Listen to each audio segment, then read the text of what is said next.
পরের জায়গা পরের জমিন ঘর বানাইয়া আমি রই, আমি তো সেই ঘরের মালিক নই। যারা অন্যের সম্পত্তি দখল করতেছেন, জোর জবরদস্তি করে অন্যের সম্পত্তি লুণ্ঠন করতেছেন, আপনার কাছে যে সম্পত্তিটা বর্তমানে রয়েছে এটি কিন্তু আপনার কাছে চিরস্থায়ী থাকবে না। আপনি যখন মারা যাবেন তখন 3.5 হাতের একটি ঘর নিয়ে যাবেন, আপনি কিছুই নিয়ে যেতে পারবেন না, আপনার পরনের কাপড়টাও আপনি নিয়ে যেতে পারবেন না। তাহলে কেন আপনি অন্যের সম্পত্তি দখল করতেছেন? কেন আপনি অন্যের প্রতি জুলুম করতেছেন? আপনি কি জানেন আল্লাহ কিন্তু মজলুমের পক্ষে থাকে?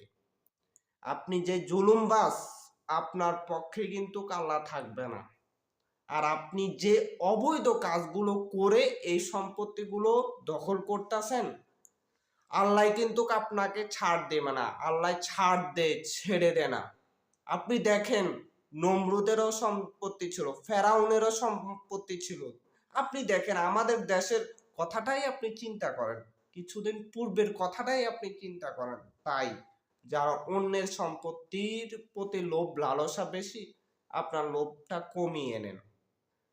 এই পৃথিবীটা চিরস্থায়ী নয়, অস্থায়ী। এখানে আমরা এসেছি, আবার চলে যেতে হবে।